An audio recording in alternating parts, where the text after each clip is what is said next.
नमस्कार friends. Trading hub YouTube channel में आप सभी को स्वागत। आप सभी ने जानते हैं कि मैं ट्रेडिंग हब जो ये यूट्यूब चैनल है इसमें स्टॉक मार्केट रिलेटेड वीडियो बनाता हूं जो कम्प्लीटली एजुकेशन पर्पस के लिए है। आप जो अभी फोटो देख रहे हैं यहाँ पे लिखा है market correction and from to 25,000 to 23,500। मतलब मार्केट में अभी जो फॉल हो रहा है वो कितना दूर तक जा सकता है। मार्केट का जो 25,000 के नीचे फॉलिंग हो रहा है क्या 23,500 रियली टच करेगा।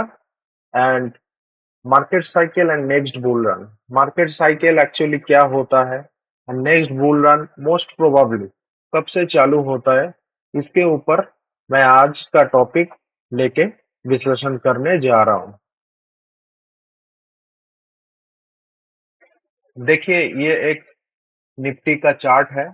आप सभी जानते हैं कि मैं जब भी वीडियो बनाता हूं सबसे पहले मैं निफ्टी का चार्ट ओपन करके कुछ समझाने के लिए कोशिश करता हूं कि मार्केट साइकिल कैसे काम करता है और हमारा जो एनालिसिस है वो काफी एडवांस लेवल पे होता है और बहुत ही एक्यूरेट, मतलब 85 टू 90% एक्यूरेसी के साथ हम लोग एनालिसिस करने के लिए कोशिश करता हूँ। निफ्टी चार्ट में आप जो देख रहे हैं ये वन डे टाइम फ्रेम के हिसाब से मैंने इसको सजाया। आप देख सकते हैं कि ये जो लेवल है इसमें हमारा पिछले साल 2024 में टॉप बना था बुल रन में। देन धीरे धीरे हम लोग एक बेयरिश फेज में एंट्री किया, यहाँ से यहाँ तक आया। इसका था प्राइस करेक्शन जो चला February last and March first week तक। उसके बाद से चालू हुआ निफ्टी में एक प्राइस करेक्शन। प्राइस करेक्शन में जाने के बाद चालू हुआ कंसोलिडेशन फेज एंड अभी हम लोग फाइनली खड़ा है ये निफ्टी का जो मार्केट साइकिल है, मतलब बियरिश फेज का सबसे लास्ट जो स्टेज है उसी स्टेज में खड़ा है। तो इसमें क्या होता है, इसमें निफ्टी में एक फिर करेक्शन चालू होता है। वो ये जो करेक्शन था इसके तरफ इतना शार्प करेक्शन नहीं हुआ, लेकिन धीरे धीरे स्लो फॉल होगा।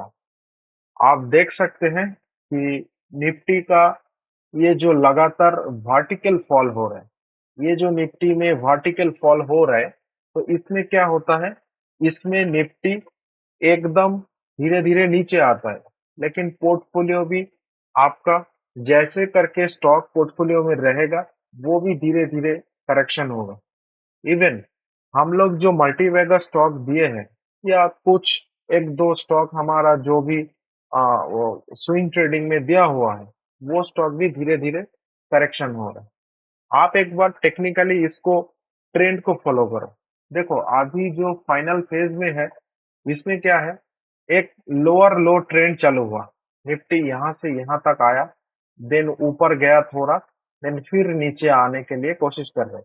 यहाँ से मार्केट थोड़ा ऊपर जाएगा, देन फिर नीचे निफ्टी आएगा। ये एक मार्केट साइकिल है, इसको लोअर लो फॉर्मेशन तैयार कर रहा है। तो ओवरऑल निफ्टी का अभी जो स्ट्रेंथ है वो बहुत ही वीक है और निफ्टी में धीरे धीरे आप देखा जाए तो एक स्लो पॉइजन की तरफ निफ्टी काम कर रहा है। आप ये चार्ट मिड कैप निफ्टी का देख सकते हैं। मिड कैप निफ्टी में भी सेम है। मार्केट जब करेक्शन मोड में रहता है, चाहे वो मिड कैप हो, स्मॉल कैप हो, निफ्टी हो, बैंक निफ्टी हो, सेंसेक्स हो, सभी जो इंडेक्स है वो सारा इंडेक्स करेक्शन मोड में रहता है। मिड कैप इंडेक्स में मैंने ये ऑल टाइम हाई मार्क किया और पिछले साल सितंबर 25 ऑनवर्ड, सितंबर 17 एंड 25 के बीच में इस टाइम पे निफ्टी मिड कैप में हाई बना था। देन सेम पैटर्न पे मिड कैप भी धीरे धीरे नीचे आया। ये था हमारा vertical fall and price correction जो बहुत एग्रेसिवली होता है। मिड कैप निफ्टी में भी सेम है, इसमें भी कोई चेंजेस नहीं है। यहाँ पे एक बटन तैयार किया, देन हुआ इसका time correction. Mid cap sector में जितना सारा स्टॉक्स था वो कम से कम 30% 35% 40% तक मैंने काफी सारे पोर्टफोलियो में देखा कि वो करेक्शन हुआ। देन एक कंसोलिडेशन फेज में था। मैं बोलता हूँ कि मार्केट साइकिल को फॉलो करना बहुत इंपॉर्टेंट है। मार्केट हमेशा ऊपर नहीं जाता है, ऊपर जाने के लिए कोशिश कर रहा है। आप देखिए यहाँ पे भी ऊपर जाने के लिए कोशिश किया, लेकिन क्लोज एंड सस्टेन नहीं हुआ। ब्रेक तो किया एक दो बार, लेकिन उसका क्लोज एंड सस्टेन नहीं किया। देन ये धीरे धीरे फिर नीचे आना चालू किया है मिड कैप सेक्टर में। देन थोड़ा ऊपर गया, देन फिर नीचे आया। ये जो पैटर्न चल रहा है, ये धीरे धीरे मिड कैप जो निफ्टी है उसको भी नीचे लेके आएगा। और मेरा उम्मीद है अभी करंट पे मिड कैप जहां पे चल रहा है, यहाँ से कम 1200 पॉइंट मिनिमम डाउनफॉल होने जा रहा है। मिनिमम सा मिनिमम 1000 से 1200 पॉइंट डाउनफॉल होने जा रहा है, क्योंकि ये जो ट्रेंड चालू हुआ इसका खत्म इतना जल्दी नहीं होगा। मुझे लगता है कि ये मिड कैप निफ्टी इतना दूर तक आएगा, मतलब ऑलमोस्ट 11,200 से लेके 11,500 के बीच में रह सकता है। मिड कैप निफ्टी में भी ट्रेंड सेम ही है। आपको फिर एक बार मैं एक निफ्टी के चार्ट में लेके जा रहा हूँ। निफ्टी के चार्ट में हम लोग जो जुलाई महीना है, जुलाई 25 तारीख के आसपास मैंने बोल दिया था इस जगह पे कि हमारा मार्केट एक प्रोलॉन्ग कंसोलिडेशन फेज में जा रहा है। अब तब से लेके अभी तक आप देख सकते हैं कि मार्केट कैसे गिरा। ये जो धीरे धीरे ऊपर जाने के लिए मार्केट एक दो दिन चार दिन कोशिश किया है, ये कुछ नहीं है। ये सब टेम्पोररी रहता है। हम लोग एडवांस लेवल पे एनालिसिस करते हैं। एफआईआई डीआईआई का जो बाइंग सेलिंग डेटा रहता है, एफआईआई डीआईआई का जो फिजियोलॉजी है, उसको एनालिसिस करके ये बात आपको बोल रहा हूँ। निफ्टी में भी आप देखेंगे कि धीरे धीरे ये नीचे आएगा, क्योंकि टाइम करेक्शन फेज खत्म होने के बाद कंसोलिडेशन जब चालू होता है, कंसोलिडेशन के एंड सेशन से लेके अभी चालू हुआ है इसका फिर करेक्शन। और याद रखो, मैं हमेशा बोल रहा हूँ, बार बार बोल रहा हूँ, ये हमारा बेयरिश फेज का फाइनल करेक्शन मोड है। फाइनल करेक्शन मोड है। जब बेयरिश फेज चालू होता है पूरा एक साल उसको मिनिमम देना ही पड़ता है, तब जाके बुलिश फेज आता है। मिनिमम एक साल तो रहेगा ही, तब जाके बुलिश फेज आ सकता है। तो ओवरऑल निफ्टी के ऊपर हमारा प्रेडिक्शन ये है। एंड मुझे लगता है अभी जो market condition and geopolitical scenario जो तैयार हुआ है, स्पेशल एनालिसिस के हिसाब से मैं आपको बोल रहा हूँ। हमें मैंने पिछले महीने 25 तारीख के आसपास बोला था कि कम से कम 2 महीना मार्केट एक करेक्शन मूड में है। अभी भी मैं उसमें स्टैंड बाई हूँ। ऑलमोस्ट 1.5 महीना, 1 महीना 10 दिन गुजर चुका है। एंड थ्रू आउट द अगस्त ये पूरा सेल किया है। एंड आने वाले मंथ भी मुझे लगता है कि निफ्टी में सेलिंग जारी रहेगा। और ये जो ट्रेंड है, ये जो लोअर लो पैटर्न तैयार हुआ है, ये ट्रेंड आने वाले दिनों में भी जारी रहेगा। और वो मिनिमम से मिनिमम 2 से 3 महीना कंटिन्यू रह सकता है। मिनिमम सा मिनिमम 2 से 3 महीना जारी रह सकता है। और ये पीरियड बहुत ही पेनफुल है। आप सभी ने पेशेंस रख के सारे स्टॉक्स में काम कीजिएगा। मार्केट डेफिनेटली नीचे आएगा, लेकिन जरूर ऊपर जाने के लिए कोशिश कर रहे हैं एंड तैयार हो रहे हैं। ये जो नीचे आने का जो कारण है, ये वैल्यूएशन सेटअप है, इससे ज्यादा और कुछ नहीं है। अभी आपके सामने ये जो डेटा ओपन है, आप सभी जानते हैं कि ये एफआईआई डीआईआई का डेटा है।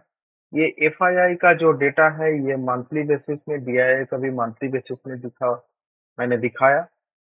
आपको एक चीज मैं दिखाने के लिए अभी कोशिश करता हूँ, और मैं अभी जो बोल रहा हूँ इसको बहुत ध्यान से सुनिए, क्योंकि मैं मेरा जो एनालिसिस है इसमें मैं एडवांस लेवल पे जब करता हूँ, तो उसमें एफआईआई डीआईआई का फिजियोलॉजी एंड इसका जो एनालिसिस है वो करने में भी अच्छा लगता है, वो समझाने में भी अच्छा लगता है।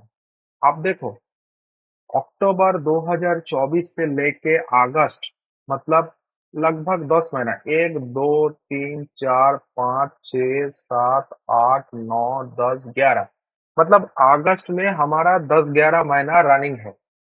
एफआईआई का अभी जो ट्रेंड है आप देखो, पिछले महीने हमारा अक्टूबर में बेयरिश फेज एंट्री हुआ था।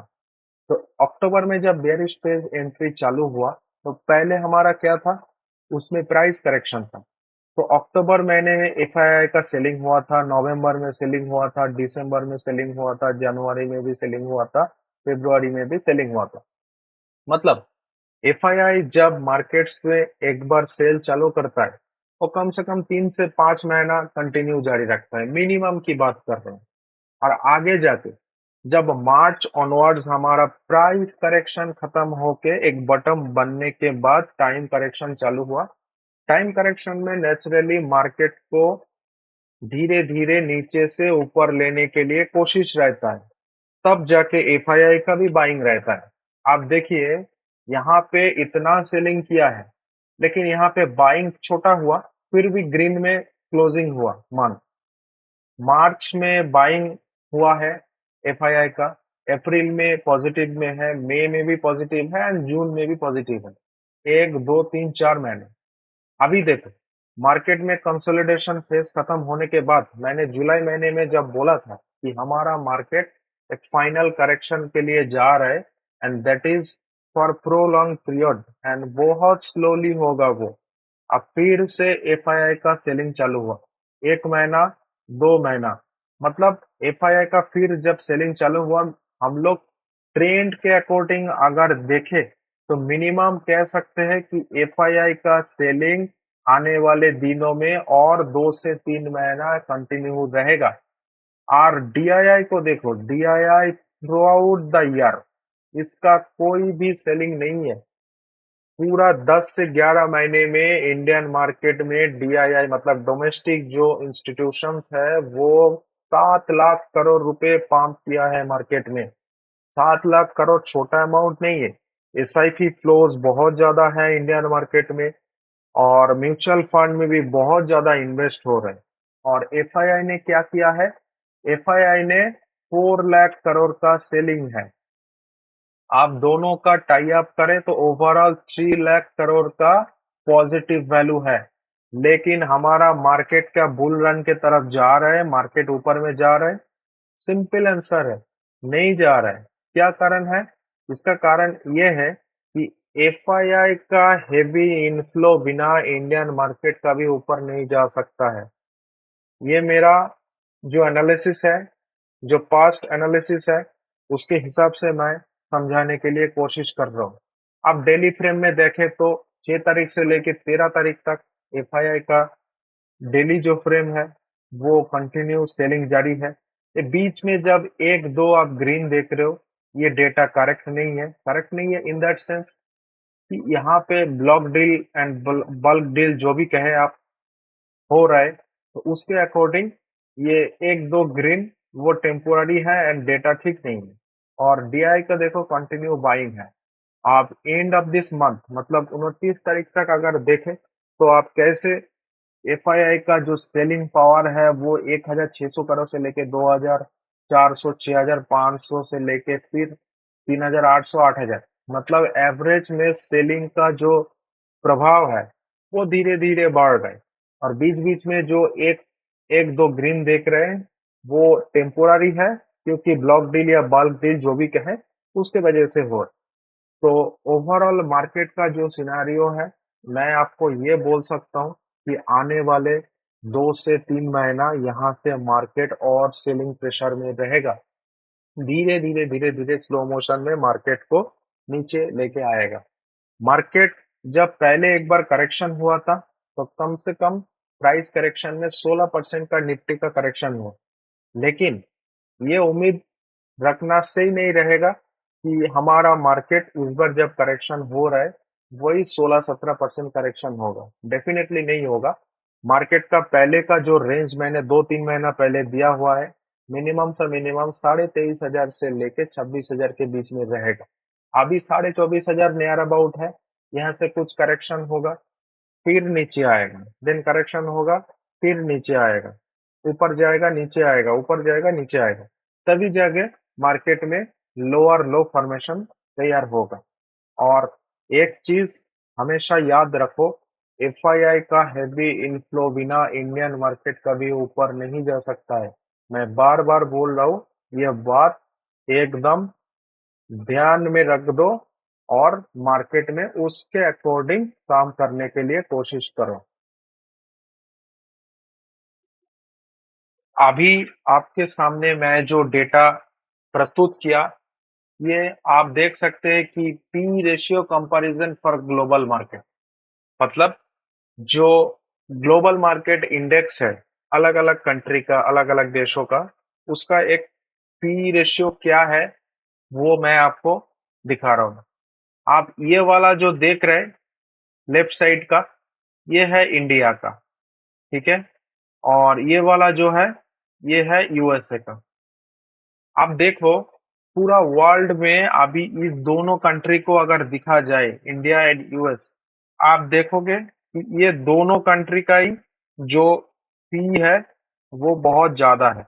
मत, मतलब इंडिया एंड यूएस में दोनों ही हाई वैल्यूएशन मोड में है, हाई वैल्यूएशन में अभी तक स्टेबल है। आप इंडिया का देखो, यूएसए से थोड़ा कम है एंड यूएसए का सबसे ज्यादा है। मैं आपको पहले ही बोला कि आज यूएस मार्केट में जो प्रिडिक्शन होगा उसको लेके मैं कुछ बताने के लिए कोशिश करेंगे। इंडिया में वैल्यूएशन और सस्ता होना चाहिए, तब जाके मार्केट में एक अच्छा खासा रन अप देख सकते हैं। लेकिन आप यूएस मार्केट को अगर फॉलो करें, मैं जैसे कि ग्लोबल इकोनॉमी को, माइक्रो इकोनॉमी को देखता हूँ, तो यूएस मार्केट को अगर फॉलो करें, यूएस में हाईली इन्फ्लेशन चल रहा है इस टाइम में। यूएस में जो स्टॉक मार्केट है उसमें भी वैल्यूएशन ओवरलोडेड है, मतलब बहुत ज्यादा है। इस सिचुएशन में यूएस यूएस में आप देखोगे कि एक हाईली मार्केट क्रैश हम लोग देख सकते हैं, और वो होने जा रहा है। मेरा जो हिसाब किताब है मैं उसके अकॉर्डिंग बोल रहा हूँ, आप देख लेना। यूएस मार्केट में आज मैं एंड ऑफ अगस्त के हिसाब से मैं बोल रहा हूँ, यूएस मार्केट में बहुत जल्दी एक क्रैश होने जा रहा है। आप देखोगे कि यूएस मार्केट धीरे धीरे धीरे धीरे नीचे से ऊपर जा रहा है, लेकिन मार्केट में इन्फ्लेशन भी ज्यादा है। मतलब क्या है, मार्केट में इतना खास कुछ नहीं है, लेकिन फिर भी मार्केट ऊपर जा रहा है। Same like a bubble blast, small bubble blast जैसा होता है, इसमें भी ऐसा ही होगा। हेवी करेक्शन यूएस मार्केट में आएगा, और वो same like mini bubble blast जो है वो यूएस मार्केट में होगा ही। ये सितंबर महीना हो या अक्टूबर, आने वाले 2 से ढाई महीने के बीच में यूएस मार्केट में एक अच्छा खासा डाउनफॉल हम लोग देखेंगे, और इसके लिए हम लोगों को तैयार रहना है। यूएस मार्केट में जब एक डाउनफॉल देखेंगे, तब इंडियन मार्केट में भी इसका असर डेफिनेटली पड़ेगा, क्योंकि यूएस और इंडिया, ये दोनों का ही ये जो पी रेशियो कंपैरिजन है ये बहुत ज्यादा है ओवरऑल ग्लोबल इंडेक्स के हिसाब से अगर देखा जाए तो। आप इसको एक बार फॉलो कीजिए। मैं ये निफ्टी के ऊपर एनालिसिस है। आप निफ्टी में अगर देखें, निफ्टी में भी जो पीबी रेशियो है वो 3.2 के बराबर होना चाहिए, लेकिन एक्चुअल में अभी इतना तक नहीं है। Long term average 2.8, long term average 2 अभी मतलब 2.8 से 3.2, मतलब 14% अभी ऊपर में ओवरऑल निफ्टी। फॉरवर्ड में आप देखें तो आरओई 15%, मतलब वैल्यूएशन, ओवर वैल्यूएशन मूड में अभी निफ्टी हमारा चल रहा है। अगर इसको आप चार्ट में देखें, देखिए ये निफ्टी का एक प्राइस टू बुक रेशियो का एक चार्ट है। आप पिछले 3 साल का ये चार्ट देख रहे हैं। इसमें क्या दिखा रहा है कि जो इंडेक्स वैल्यूएशन है वो अभी 4.1 पे खड़ा है, मतलब ये 4 के नीचे आना चाहिए, तब जाके इंडियन मार्केट सस्ता वैल्यूएशन पे सारे स्टॉक्स हमारा मिलता रहेगा और फॉरेन इन्वेस्टर आने का उम्मीद हमारे पास रहेगा। आपको मैं ये जो यूएस मार्केट की बात कर रहा था, आप एक बार ध्यान से देखिएगा। यूएस मार्केट में जब यहाँ से ऊपर गया, मैंने बोला था कि मार्केट क्रैश होने जा रहा है। सेम उसी टाइम हमारा देखिए कितना बड़ा क्रैश यूएस मार्केट में हमारा मिला। फिर मार्केट को धीरे धीरे ऊपर लेके गए। फिर हम लोग बोला कि यहाँ से मार्केट फिर करेक्शन मोड में जा रहा है, तो करेक्शन हुआ। अभी आप डाउ जोन को क्लियरली फॉलो करो। यहाँ से जब रैली चालू हुआ तो धीरे धीरे ऊपर जा ही रहे।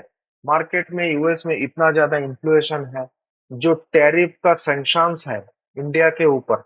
मतलब यूएस में कॉर्पोरेट सेक्शन एक, जो उन लोग जानते ही है कि इंडिया के ऊपर सैंक्शंस लगने वाले हैं, चाहे वो 2 दिन एडवांस हो या 2 दिन बाद में। तब जाके क्या किया है, वो लोग बहुत ज्यादा जो इंपोर्ट करता है इंडिया से वो रिस्टोर करके रखा। जैसे करके अगर थोड़ा इन्फ्लेशन को आए भी ना, तो उसको थोड़ा कंट्रोल किया जाए।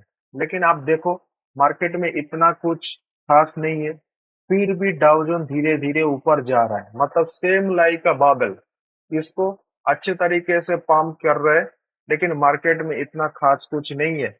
आप लिख के रखो, यूएस मार्केट में डाउ जोन ये जो है, ये वर्टिकल फॉल होने जा रहा है। आप मेरा ये स्क्रीनशॉट लेके रखो, मैं आपको फिर भी बोल रहा हूँ, यूएस मार्केट में इतना खास कुछ स्ट्रेंथ नहीं है। मार्केट ओवर वैल्यूड है, हाईली इन्फ्लेशन पूरा कंट्री में चल रहा है। तो ओवरऑल यूएस मार्केट में एक क्रैश आएगा आएगा आएगा। और हमारा ये असर इंडियन मार्केट में भी देखेंगे।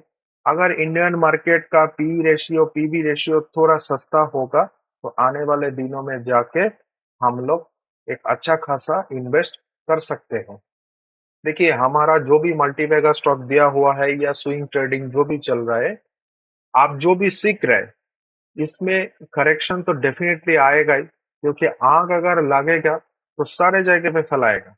तो वो सेम एज यहाँ पे भी है।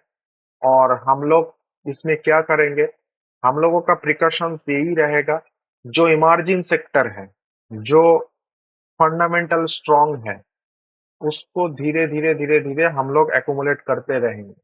और जब भी मार्केट करेक्शन होगा, तब जाके आप देखिएगा वही इमर्जिंग सेक्टर का स्टॉक्स जो फंडामेंटली स्ट्रांग है, वो ब्लास्ट होके धीरे धीरे ऊपर जाएगा, बहुत स्पीडली ऊपर जाएगा। और एक चीज मैं आपको फाइनली मैं बताने के लिए कोशिश कर रहा हूँ, वो है कि हमारा जो 2025-26 का Q1 रिजल्ट है, वो इतना खास कुछ नहीं आया। और आने वाले जो Q2 जो रिजल्ट है, वो भी इतना अच्छा कुछ आएगा मेरा इतना उम्मीद नहीं है। तो फिर इसके लिए मेरा जो प्रोजेक्शन है कि बुल रन, मैंने पिछले टाइम बताया था कि एंड ऑफ दिस ईयर दिसंबर जनवरी नवंबर दिसंबर से चालू हो सकता है। तो Q2 भी रिजल्ट इतना खास कुछ नहीं आएगा, मुझे ऐसा लग रहा है। तो Q3 के लिए कोशिश करेंगे, हम लोगों को वेट करना है। तो उस टाइम पे धीरे धीरे हम लोग देख सकते हैं कि मार्केट ऊपर जा रहे हैं। तो अगर Q2 की रिजल्ट अच्छा नहीं आया, तो ये जो पीरियड है, ये 1 से 2 महीना मैक्सिमम 3 महीना बढ़ सकता है। मतलब जनवरी फरवरी ऑनवर्ड्स, दिसंबर जनवरी फरवरी ऑनवर्ड्स हम लोग मार्केट में एक बुल रन देख सकते हैं। तो फाइनली मैं आखिरी स्टेज पे आ गया। मैं आपको यही बताएंगे कि आपको जो मैंने एनालिसिस दे रहा हूँ, आप हमारा चैनल फॉलो कीजिए। जो एनालिसिस है, अगर वीडियो अच्छा लगे तो दोस्तों के पास शेयर कीजिए। और मैं प्रोफेशनल यूट्यूबर नहीं हूँ। वीडियो बनाने में कहीं पे अगर गलती भी हुआ, वॉइस रिकॉर्ड्स खराब आया, थोड़ा एडजस्ट कीजिएगा। आने वाले दिनों में मार्केट साइकिल रिलेटेड बहुत बेहतरीन वीडियो में देने के लिए कोशिश करेंगे। और हमारा जो यूट्यूब चैनल है, आप सारे जगह पे शेयर करके आप हमारे साथ जुड़ के रहिए। जो ट्रेडिंग रिलेटेड नॉलेज है, वो हम लोगों से आप ज्ञान गैदर कर सकते हैं। तो आज इतना दूर तक ही है। Thanks, thanks to all.